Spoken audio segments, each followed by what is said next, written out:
apporter un petit enseignement sur le corps, l'âme et l'esprit.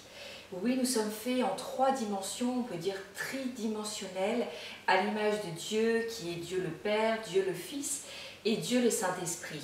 Et je voudrais vous lire dans 1 Thessaloniciens chapitre 5 verset 23 ce qu'il est écrit: que le Dieu de la paix vous conduise lui-même à une sainteté totale et que tout votre être, l'esprit, l'âme et le corps soient conservés irréprochables lors du retour de notre Seigneur Jésus-Christ. Voilà, je voudrais pendant ces 3 émissions à venir vous parler dans l'ordre dans lequel c'est écrit de l'esprit, de l'âme et du corps, quelle est la place de chacun et qu'est-ce que la parole de Dieu nous dit par rapport à cela. Tout d'abord, aujourd'hui, je voudrais vous parler de l'esprit, notre esprit humain. Vous savez, à cause du péché d'Adam et Ève, notre esprit humain est mort. Notre esprit humain, à partir de la chute, n'est plus en intimité avec Dieu, n'est plus en relation avec Dieu. Notre esprit n'a plus la vie, il est réellement mort et il est séparé de Dieu. Adam et Ève étaient en parfaite communion avec Dieu avant la chute, avant la désobéissance. Et c'est à cause du péché, à cause de la désobéissance, que l'esprit est mort. Ils ne sont pas morts physiquement, mais leur esprit humain est mort.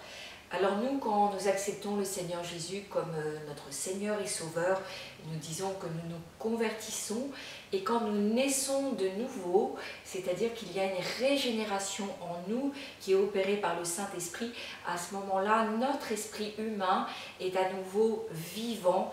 L'Esprit de Dieu communique la vie à notre esprit et pas simplement à notre esprit, puisque la vie est également communiquée à ce moment-là à notre âme et à notre corps également, qui est au bénéfice de la guérison et de la santé divine. Lors donc de cette conversion à une nouvelle naissance, on peut dire que notre esprit est ressuscité et qu'il est ramené à la vie. Mon esprit, c'est la partie en moi qui vraiment me met en contact avec Dieu. C'est cette partie en moi qui est en prière, qui va m'amener à louer Dieu, à prier Dieu, à adorer Dieu. C'est cette partie en moi qui me donne d'avoir accès aussi à la connaissance du monde spirituel. Mon esprit me permet également de recevoir des pensées de Dieu directement du Saint-Esprit. Mon esprit va également me donner de comprendre la parole. Quand je lis la Bible, c'est non pas mon intelligence humaine, encore que j'utilise bien sûr l'intelligence que Dieu m'a donnée, mais je vais recevoir des révélations dans la parole, des rémas avec mon esprit. Vous savez, il est vraiment impossible de définir les frontières entre l'esprit et l'âme, et c'est ce que nous dit d'ailleurs la parole de Dieu. Seul le Saint-Esprit va pouvoir les pénétrer parfaitement. Et je voudrais lire avec vous ce que dit la parole.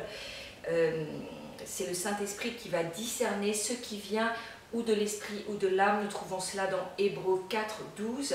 En effet, la parole de Dieu est vivante et efficace, plus tranchante que toute épée à 2 tranchants, pénétrante jusqu'à séparer âme et esprit, jointure et moelle.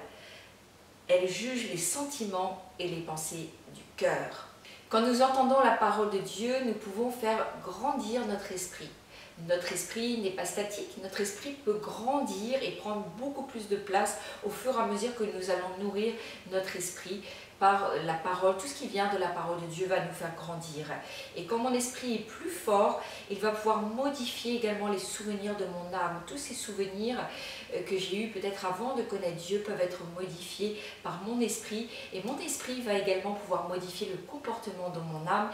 Mais je vous invite à venir écouter la prochaine émission sur l'âme. À très bientôt, soyez bénis.